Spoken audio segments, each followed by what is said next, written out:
بسم اللہ الرحمن الرحیم۔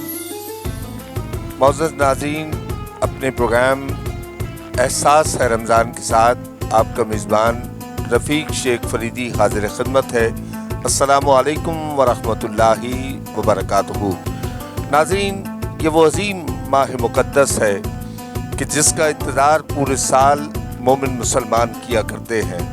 ناظرین، یہ وہ ماہ مقدس ہے کہ جس کے لیے اللہ رب العزت نے اپنے محبوب علیہ السلام سے ارشاد فرمایا، اے محبوب صلی اللہ علیہ وآلہ وسلم، اگر ہم نے آپ کی امت کو جہنم کا عذاب دینا ہوتا تو پھر یہ رمضان ہم کیوں عطا کرتے۔ ناظرین کرام، حضور نبی کریم صلی اللہ علیہ وآلہ وسلم نے فرمایا، اگر میری امت رمضان کی فضیلت کو جان لے تو پھر دعا کرے گی کہ پورا سال ہی رمضان رہے۔ ناظرین محترم، یہ مقدس اور مبارک مہینہ جس کا پہلا عشرہ عشرہ رحمت، دوسرا عشرہ عشرہ مغفرت اور تیسرا عشرہ جہنم سے آزادی کا عشرہ ہے۔ ناظرین مقدس، یہ وہ ماہ مقدس ہے جو اپنے دامن میں برکتیں، عظمتیں، راحتیں، نعمتیں لیے ہمارے درمیان موجود ہے۔ ناظرین کرام، یہ نزول قرآن کا مہینہ ہے اور یہی وہ مہینہ ہے کہ جس میں دیگر انبیاء علیہ السلام پر مختلف آسمانی کتابیں نازل ہوئیں، جن میں توریت، زبور، انجیل بھی شامل ہے۔ ناظرین محترم، یہ وہ مہینہ ہے کہ جس کے لیے جبریل علیہ السلام نے ارشاد فرمایا تھا کہ بدبخت ہے وہ شخص جو ماہ رمضان کو پائے اور اپنی بخشش و مغفرت نہ کرا سکے، جس پر حبیب خدا صلی اللہ علیہ وآلہ وسلم نے آمین کی مہر ثبت فرمائی تھی۔ ناظرین مقدس، یہ وہ مہینہ ہے کہ جس میں جنت کے 8 دروازوں کو کھول دیا جاتا ہے، شیاطین کو قید کر دیا جاتا ہے۔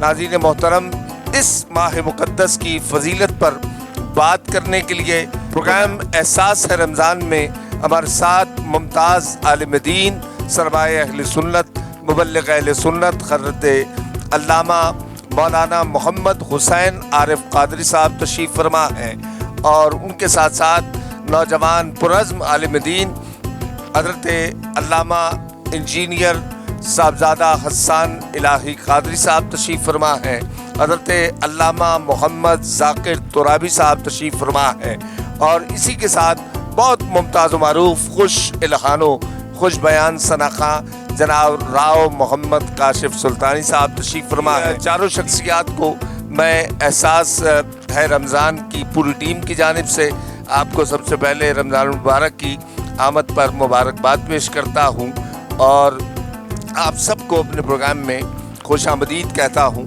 راؤ محمد کاشف سلطانی صاحب سے ہم ایک نعت سماعت کرتے ہیں، جناب راؤ کاشف سلطانی صاحب۔ اللہم صلی علی سیدنا و مولانا محمد وعلی آل سیدنا و مولانا محمد وبارک وسلم، صلو علیہ۔ اٹھا دو پردہ، دکھا دو چہرہ، کہ نور باری حجاب میں ہے۔ اٹھا دو پردہ، دکھا دو چہرہ، کہ نور باری حجاب میں ہے۔ زمانہ تاریک ہو رہا ہے کہ مہر کب سے نقاب میں ہے، اور انہی کی بو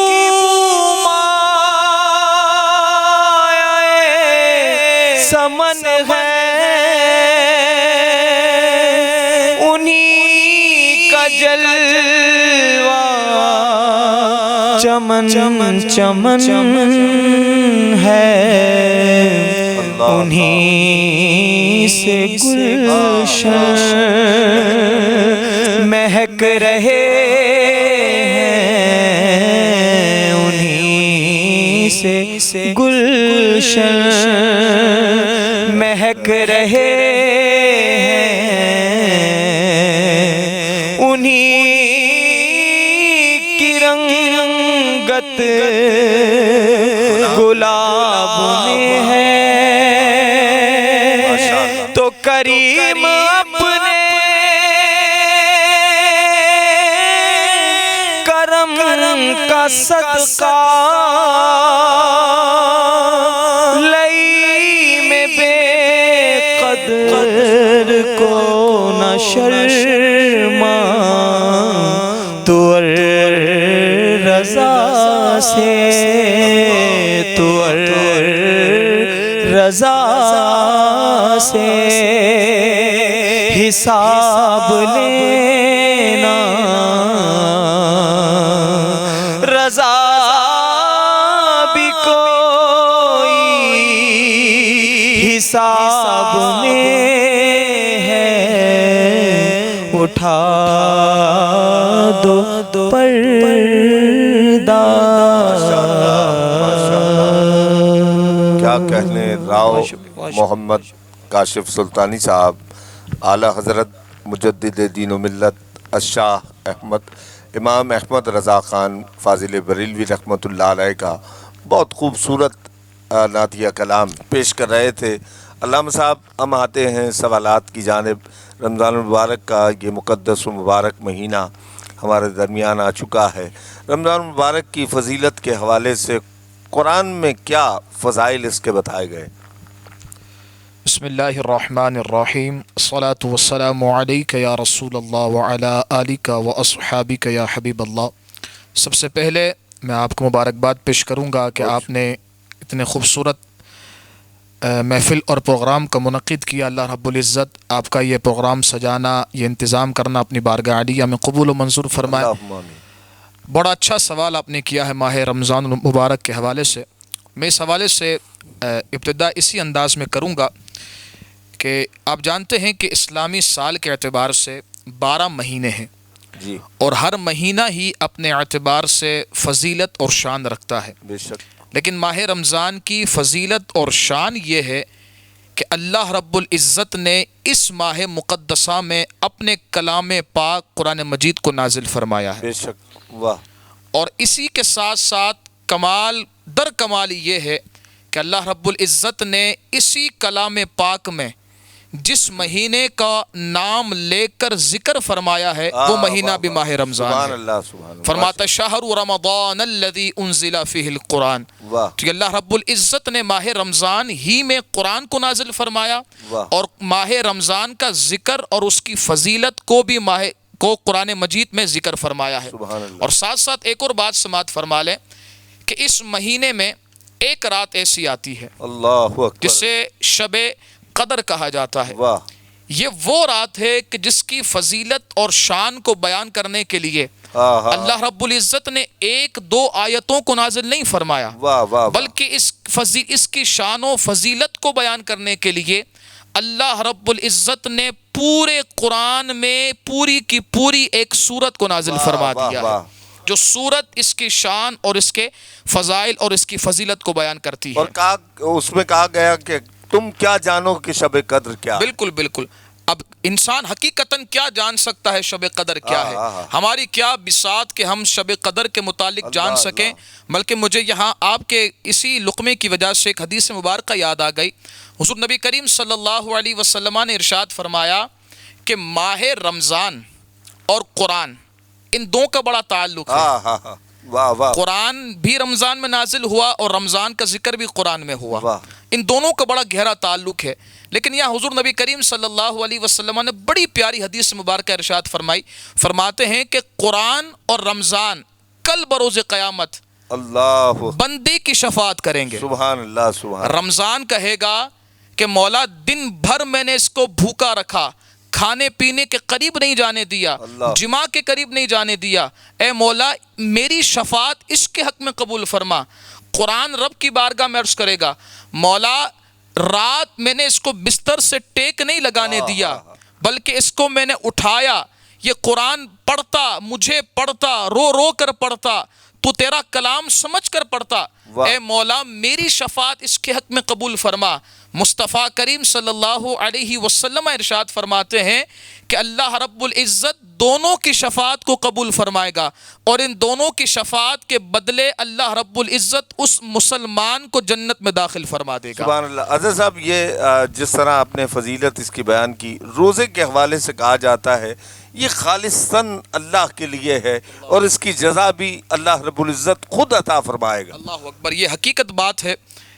اللہ رب العزت نبی کریم صلی اللہ علیہ وسلم نے ارشاد فرمایا، جس کا مفہوم یہ ہے کہ تمام عبادتیں اس کی جزا دی جاتی ہیں، لیکن رمضان میں روزہ جو رکھتا ہے، روزہ ایک ایسی عبادت ہے کہ جس کی جزا کوئی اور نہیں بلکہ ذات باری تعالیٰ ہے۔ سبحان اللہ۔ خود رب ذوالجلال نے فرمایا ہے۔ میں یہاں پر ایک بات آپ کو بتاؤں کہ کیا وجہ ہے کہ روزے کے متعلق اتنا اہتمام ہے۔ اس کی وجہ یہ ہے کہ عبادت کی اصل خشوع و خضوع ہے۔ صحیح۔ نماز انسان پڑھتا ہے تو اس میں پھر بھی ایک ایسی ایکٹیویٹی ہے کہ دوسرا بندہ دیکھ سکتا ہے۔ صحیح۔ زکوٰۃ بندہ دیتا ہے تو اس کے اندر ایسی ایک ایکٹیویٹی ہے کہ جس کو دے رہے ہیں وہ جانتا ہے۔ حج کر رہے ہیں تو لاکھوں ہمارے ساتھ موجود ہیں، اسے پتا ہے کہ یہ حج کر رہا ہے، لیکن روزہ ایسی عبادت ہے کیا بات کہ انسان جانتا ہے، مسلمان جانتا ہے، رکھنے والا جانتا ہے، اور جس کے لیے رکھتا ہے وہ رب جانتا ہے۔ تو یہ ایسا جوڑ ہے جس کے لیے رب فرماتا ہے کہ یہ روزہ بھی میرے لیے ہے اور میں روزے دار کے لیے ہوں۔ ماشاءاللہ۔ علامہ صاحب، یہ بتائیے کہ رمضان کو رمضان کیوں کہا جاتا ہے؟ بسم اللہ الرحمن الرحیم، الصلاۃ والسلام علیکہ یا رسول اللہ وعلی آلہ و اصحابہ یا نور اللہ۔ سب سے پہلے میں آپ کی ساری ٹیم، احساس رمضان کی پوری ٹیم کو مبارکباد پیش کرتا ہوں۔ رب العالمین جل شانہ آپ کو، ہم سب کو دین متین کی بہت خدمت کی توفیق عطا فرمائے۔ دیکھیے، رمضان نکلا ہے رمادو سے، اور کیونکہ عرب لوگوں کا ایک ذہن تھا، وہ کیا کیا کرتے تھے کہ عرب کے اندر یہ جس وقت جیسا موسم ہوتا تھا اس کے حساب سے، وقت کے حساب سے اس مہینے کا نام رکھا جاتا تھا۔ ٹھیک ہے۔ رمضان شریف کا جو نام ہے، جس وقت یہ روزے کے معاملات ہوئے تو وہ بہت سخت گرمی کا وقت تھا، اللہ تو اکبر۔ اس کی نسبت سے، اس کی مناسبت سے اس کا نام رمضان رکھا گیا، ٹھیک ہے، تو اسی لیے اس کو رمضان کہتے ہیں۔ ٹھیک ہے۔ حضرت صاحب، ساتھ ساتھ یہ بھی بتا دیجئے کہ رمضان مبارک کی میں تربیت، کیا رمضان میں شیطان کو قید کر لیا جاتا ہے؟ یہ کہا گیا اور یہ قرآن و حدیث سے ثابت ہوئی بات، لیکن پھر بھی ہم دیکھتے ہیں کہ لوگ اسی طرح برائیوں میں ہمیں گرے ہوئے نظر آتے ہیں، اس کا کیا حوالہ؟ دیکھیے، سب سے بڑی بات تو یہ ہے کہ رمضان میں حقیقتاً شیاطین کو قید کر لیا جاتا ہے، اور ایک روایت کے مطابق رحمت کے دروازے کھول دیے جاتے ہیں، ایک روایت کے مطابق جنت کے دروازے کھول دیے جاتے ہیں، لیکن پھر بھی انسان گناہ کرتا ہے۔ رمضان بے شک کم کرتا ہے، لیکن کرتا ہے۔ اس کی وجہ کیا ہے؟ اس کی وجہ یہ ہے کہ خاص طور پہ صوفیہ نے بھی اس بارے میں لکھا، اور ہمیں دین بھی یہ تعلیم دیتا ہے کہ شیطان سے بڑا شیطان اس کا اپنا نفس ہے۔ واہ! کیونکہ انسان کے ساتھ جو خواہشات اور لذت کے لیے اس کا جو نفس اس کو ابھارتا ہے، اس کی وجہ سے وہ زیادہ گناہ کرتا ہے۔ پورا سال نفس کی پیروی میں ہم گزارتے ہیں، پھر ہمیں رمضان ملتا ہے تو ہم نفس کے اتنے محتاج ہو چکے ہوتے ہیں پورے سال اس نفس کی بات مان کر، کہ جب شیطان ہم سے دور ہو بھی جاتا ہے تب بھی جو ہمارے اندر کا شیطان جو ہے، وہ اندر کا شیطان جو ہے، وہ ہم اس کے اتنے محتاج ہو چکے ہوتے ہیں کہ ہم پھر بھی گناہوں میں پڑے ہوتے ہیں۔ لیکن ایک بات پر آپ غور کیجئے گا کہ رمضان میں گناہ کم ضرور ہو جاتے ہیں، اس کی وجہ کم انسان کر دیتا ہے۔ اس کی وجہ یہ ہے کہ شیطان تو قید ہوتا ہے، لیکن اس کے علاوہ ایک چیز یہ ہوتی ہے کہ ہم اپنی خواہشات کو ترک کرنے لگتے ہیں۔ مثال کے طور پہ صبح سے شام بھوکا رہتے ہیں، کس کے لیے؟ فقط اللہ کے لیے۔ ہم جمعہ سے رکتے فقط اللہ کے لیے۔ یہ سارے کام جب اللہ کے لیے کرتے ہیں اور نفس جو ہے اس کو اس کی خواہشات کے مطابق اس طرح سے غذا نہیں ملتی جس طرح جو ہے اس کی لذتیں چاہتی، وہ جس طرح کی لذت چاہتا ہے، تو پھر اس سے گناہوں میں کمی آنا شروع ہوتی ہے۔ ایک بات یاد رکھیں کہ روزے جو بھی لوگ رکھیں، کیونکہ مہینہ رمضان کا ہے، تو جو روزے رکھیں، یہ اصول نہیں ہے کہ افطاری ہوئی اور اس کے بعد سحری تک آپ اتنا کھائیں کہ آپ کے جو ہے وہ معدے سے زیادہ باہر آئے۔ اس چیز کا بھی یہ شریعت کا وہ نہیں ہے کہ آپ نے اتنا زیادہ، بلکہ شریعت ہمیں یہ سکھا رہی ہے، یہ اور مہینہ نبی اتنا پاک عظیم صلی ہے۔ اللہ علیہ وسلم نے فرمایا کہ کم حدیث کھاؤ، کا جتنی ہاں، جتنی بھوک ہے اس کچھ کا حصہ چھوڑو، کچھ کچھ حصہ چھوڑو۔ کیوں؟ اس لیے تاکہ تم میں سانس آنے جانے کی، ہوا کے لیے ایک حصہ چھوڑو، صحیح۔ ایک پانی کی۔ تو جب انسان روزہ رکھتا ہے اور اس کے جو ہے وہ جسم میں اتنی خوراک نہیں پہنچتی اور وہ کم اس طرح سے نہیں کھاتا، تو وہ گناہوں پر قابو ہونا شروع ہو جاتا ہے۔ ٹھیک ہے حضرت علامہ صاحب، ذرا یہ بتائیے، رمضان المبارک تربیت کا بہترین موقع ہمیں فراہم کرتا ہے، اس حوالے سے آپ کیا فرماتے ہیں؟ نحمده نصلي ونصلي على رسوله الكريم الصلاة والسلام عليك يا رسول الله وعلى آلك وصحبك يا حبيب اللہ۔ پہلے تو میں آپ کو اور آپ کی پوری ٹیم کو خوش آمدید کہتا ہوں کہ احساس ہے رمضان، یہ آپ نے پروگرام ترتیب دیا۔ علماء اکرام کی بھی گفتگو سن رہا تھا، بہت مزہ آ رہا تھا، نعت خوانی بھی ہوئی ماشاءاللہ۔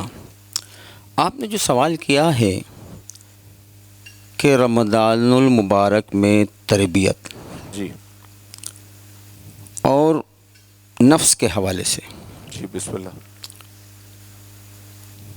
اس کا بہترین موقع کیسے حاصل ہوگا؟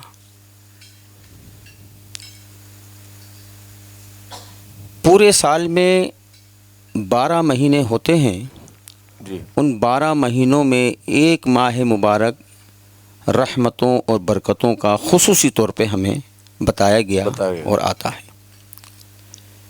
11 مہینے ہم جو گزارتے ہیں وہ بالکل بے ترتیب گزارتے ہیں۔ صحیح۔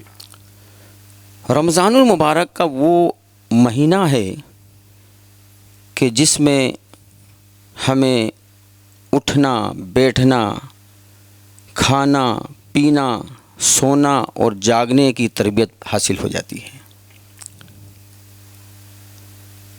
اور جب یہ ہمارا پورے مہینے یہ سسٹم برقرار رہتا ہے کہ کب ہمیں اٹھنا ہے، کب ہمیں بیٹھنا ہے، کب قیام اور سجود کرنا ہے، کب ہمیں کھانا اور پینا بند کرنا ہے اور کب کھولنا ہے، یعنی کہ سحری کرنا اور افطار کرنا۔ اس تمام عبادات سے ہمارے نفس کو تزکیہ ہو جاتا ہے، صحیح، نفس ہمارا پاک ہونا شروع ہو جاتا ہے۔ ٹھیک ہے۔ لیکن رمضان المبارک جیسے ہی ختم ہوتا ہے تو پھر شیطان ہمارے نفس کے اوپر پھر حاوی ہو جاتا ہے۔ اصل تو یہ تربیت کا مہینہ قرار دیا گیا، اس میں روزے ہم پر فرض کیے گئے، تراویح ہے، قرآن کی تلاوت ہے، دیگر اوراد و وظائف کر کے انسان اپنے نفس کی نفی کرتا ہے۔ جس طرح عام دنوں میں ہم نفس کی پیروی کرتے ہیں، لیکن خاص طور پر یہ مہینہ تو نازل کی ابتدا میں نے بات کی کہ اللہ رب العزت نے فرمایا ہے محبوب صلی اللہ علیہ وآلہ وسلم، ہم نے آپ کی امت کو جہنم میں ڈالنا ہوتا تو یہ مہینہ ہی نہیں عطا کرتے۔ تو یہ خاص اس کی فضیلت یہ ہے کہ انسان کی تربیت میں یہ کس طرح کردار ادا کرتا ہے۔ بات یہ ہے کہ جیسا کہ قرآن حکیم فرقان کریم میں اللہ تبارک و تعالی نے ارشاد فرمایا کہ فویل للمصلین الذین هم عن صلاتهم ساہون، کہ ہلاکت ہے ان نمازیوں کے لیے جو اپنی نمازی حقیقت سے غافل ہیں۔ پھر ارشاد فرمایا کہ نماز بے حیائی و بری باتوں سے روکتی ہے، فحشات کلام سے روکتی ہے، لیکن اس کے باوجود بھی ہم برائی کے اندر مبتلا ہیں۔ رمضان المبارک کا پورا مہینہ ایک تربیت کا مہینہ ہے، بے شک، اور ایک سسٹم بنانے کا مہینہ ہے، لیکن اس کے باوجود جب رمضان المبارک ختم ہو جاتا ہے تو ہم پھر وہی بے ترتیب ہو جاتے ہیں، ہم وہی شریعت کے خلاف سلسلہ شروع کر دیتے ہیں، نماز بھی نہیں پڑھتے، تراویح بھی نہیں پڑھتے، قرآن پاک کی تلاوت بھی نہیں کرتے، جو کہ رمضان المبارک میں ہمارا خود کا دل چاہتا ہے کہ ہم نماز پڑھیں، روزہ رکھیں اور قیام اور سجود کریں، لیکن یہ اس کے بعد یہ کیوں نہیں ہوتا؟ تو اب ہمیں اس بات کو تلاش کرنا چاہیے کہ کہیں ہمیں ہمارے اندر روزے جو ہم نے رکھے اس میں کوئی کمی تو واقع نہیں ہو گئی، ہم نے جو نمازیں پڑھیں، تراویح پڑھی، قرآن حکیم جو پڑھا اس میں کوئی کمی تو واقع نہیں ہو گئی؟ ہاں، کمی واقع ہو گئی۔ اس کا طریقہ یہ ہے کہ نماز، روزہ اور عبادات ہم نے اپنے تہ دل کے ساتھ پڑھا تو، لیکن اس کو قبول نہیں کر رہے۔ ٹھیک ہے، جب تک ہم قبول نہیں کریں گے، اس کو دل و جان سے ہم تسلیم نہیں کریں گے، اس وقت تک ہمارے اندر بہتری نہیں آئے گی۔ ٹھیک ہے۔ علامہ صاحب ذرا یہ فرمائیے گا کہ اس پروگرام کے حوالے سے آپ کیا پیغام، اس فضائل رمضان کے حوالے سے آپ کیا پیغام دینا چاہیں گے امت مسلمہ کو؟ اور جس طرح صورتحال ہے کرونا وائرس کی وجہ سے، یہ وبا پوری دنیا پر اس وقت غالب ہے اور ہر شخص ہمیں پریشان نظر آتا ہے، احساس ہے رمضان کی اس ٹرانسمیشن میں چاہوں گا ایک چھوٹا سا آپ کوئی پیغام اس پروگرام کے حوالے سے۔ دیکھیے، اس ماہ مقدسہ کے مختلف نام ذکر کیے گئے ہیں، ان ناموں میں سے ایک نام ماہ مواسات ہے۔ اس کا مطلب غم خواری کا مہینہ۔ اللہ اکبر، اللہ دیکھیے، انسان پر جب تک کسی چیز کا اثر نہ ہونا تو اس کی تکلیف کو محسوس نہیں کر سکتا۔ ٹھیک ہے، مثال کے طور پر اگر کسی کو کبھی چوٹ نہ لگی ہو، خراش نہ آئی ہو، اسے یہ نہیں پتا کہ سامنے والے پر خراش کی تکلیف کیسی ہے۔ اللہ، اسی طرح جب تک کسی نے بھوک برداشت نہ کی سبحان ہو اللہ، سبحان اللہ، تو اس کو اس وقت تک نہیں پتا چلے گا کہ بھوک اسے کیسی تکلیف دیتی ہے۔ واہ۔ تو روزہ رکھ کر در حقیقت ہم ایک بھوک کو برداشت کرتے ہیں۔ تو جب بندہ بھوک کو برداشت کرتا ہے تو اسے اس بات کا احساس ہوتا ہے واہ واہ، کہ جیسے مجھے بھوک میں تکلیف ہوئی ہے ایسی اس سامنے والے کو بھی تکلیف ہوئی ہے۔ یہ احساس جگانے کا مہینہ، یوں بالکل، یہ احساس جگانے کا مہینہ ہے۔ اگر ہم میں یہ احساس بیدار ہو گیا تو جب ہم میں یہ احساس بیدار ہو جائے گا تو پھر انشاءاللہ ہم کسی اور شخص کے اندر یہ احساس بیدار نہیں ہونے دیں گے۔ اگر اللہ نے ہمیں توفیق دی ہے تو اس توفیق سے انشاءاللہ ہم کسی مسلمان بھائی کے گھر میں بھی راشن پہنچائیں گے اور انہیں بھی پھر بھوکا نہیں رہنے دیں گے۔ اس ماہ مواسات غمخواری والے مہینے میں واہ واہ، اپنے بھائیوں کے ساتھ غمخواری کریں گے، اور غمخواری جو کرتا ہے اس کی جزا پھر یہی ہے کہ اللہ رب العزت اسے جنت میں اعلیٰ مقام عطا سبحان فرماتا ہے۔ اللہ، ماشاء اللہ۔ علامہ صاحب کیا پیغام دیں گے؟ بسم اللہ الرحمن الرحیم، الصلاۃ والسلام علیکہ یا رسول اللہ۔ رمضان شریف کے حوالے سے یہی پیغام دینا چاہوں گا کہ دیکھیں، یہ مہینہ صوفیہ نے کہا کہ یہ مہینہ تمہارے لیے پریکٹس کا مہینہ ہے، صحیح، اور کچھ بزرگوں نے بڑی اچھی بات کی کہ اپنی ساری زندگی کو رمضان کی طرح گزارو تاکہ تمہیں موت عید جیسی ہے۔ اللہ اکبر۔ اب ہمیں یہ وقت ملا ہے نا کہ ہم 5 وقت نماز کی بھی پابندی کر رہے ہیں، روزہ بھی رکھ رہے ہیں اور تراویح بھی پڑھ رہے ہیں۔ اب عام دنوں میں تراویح نہیں ہے، لیکن قرآن مجید ہمارے گھروں میں رکھا ہوا ہے، ہماری مسجدوں میں رکھا ہوا ہے، مساجد میں قرآن شریف موجود ہے۔ روزانہ ایک تو اس کی تلاوت کی عادت باندھیں، واہ، اور پھر نماز، روزہ، زکوٰۃ کی پابندی کریں، اور اس کے ساتھ جیسے علامہ صاحب نے فرمایا کہ دوسرے کے لیے اپنے دل میں محبت پیدا سبحان کریں، اللہ۔ جیسے آقا علیہ الصلوۃ والسلام کا فرمان کہ مسلمانوں کے ہاتھوں دوسرے مسلمان کو تکلیف نہیں پہنچتی، ان کی بہت بات، شکریہ۔ آقا کی بات کا مفہوم۔ تو اللہ رب العزت ہمیں اسی پہ عمل کی توفیق عطا فرمائے تاکہ موت پھر عید جیسی آئے۔ سبحان اللہ۔ علامہ صاحب کیا کہیں گے؟ پیغام کوئی چھوٹا میرا ایک پیغام، ایک میسیج یہ ہے تمام امت مسلمہ کے لیے۔ اکثر ہم یہ شکوہ کرتے رہتے ہیں کہ ہائے ہماری قسمت بڑی خراب ہے، تو ان لوگوں کے لیے میں پیغام دینا چاہتا ہوں کہ خدا را اپنی قسمت کو برا مت کہا کرو، اپنے نصیب کو برا مت کہا کرو۔ ہمارا نصیب تو اتنا اچھا ہے، اتنا بلند ہے کہ ہم سرکار دو عالم جانان عالم صلی اللہ علیہ وسلم کی امت میں ہیں، تو ہمارا نصیب بہت بلند و اعلیٰ ہے۔ بہت شکریہ علامہ صاحب۔ ریئل اسلامک اسٹوڈیو کے آفیشیل پیج کے ذریعے یہ پروگرام آپ دیکھ رہے ہیں، فیس بک پیج کے ذریعے دیکھ رہے ہیں۔ میں چاہتا ہوں کہ آپ یوٹیوب چینل کو زیادہ سے زیادہ سبسکرائب کریں اور اس فیس بک پیج کو لائک کریں تاکہ یہ پیغام اور لوگوں تک بھی پہنچ جائے۔ ہماری یہ ٹرانسمیشن احساس ہے رمضان کا میزبان رفیق شیخ فریدی آپ سے اجازت چاہتا ہے۔ آخر میں ایک کلام اپنے پروگرام میں شامل کریں گے، اور انشاءاللہ اس دعا کے ساتھ کل انشاءاللہ اسی وقت آپ سے ملاقات ہوگی۔ احساس ہے رمضان کے ساتھ اپنے میزبان رفیق شیخ فریدی کو کل تک کے لیے اجازت دیجیے۔ اللہ نگہبان۔ مرادیں مل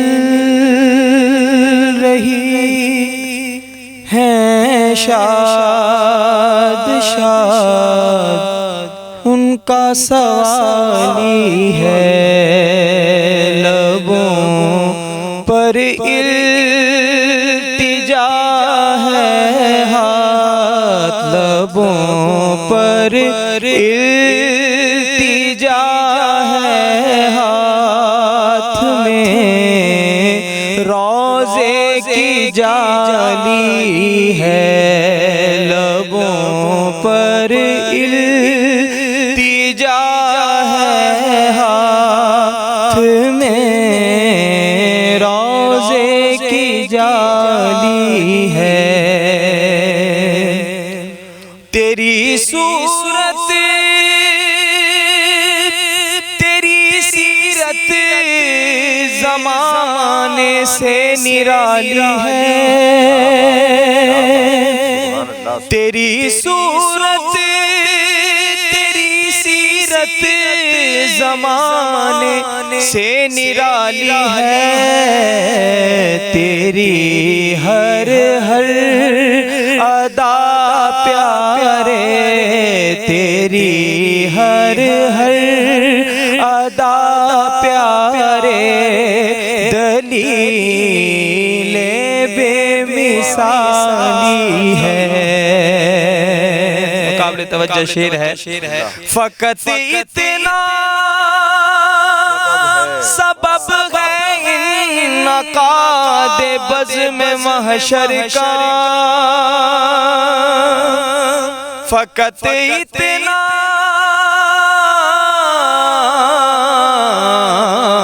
فقط اتنا سبب ہے انعقاد بزم محشر کا کہ ان کی شان محبوبی دکھائی جانے والی ہے، اور حسن کا درد دکھ موقوف فرما کر بحالی دو۔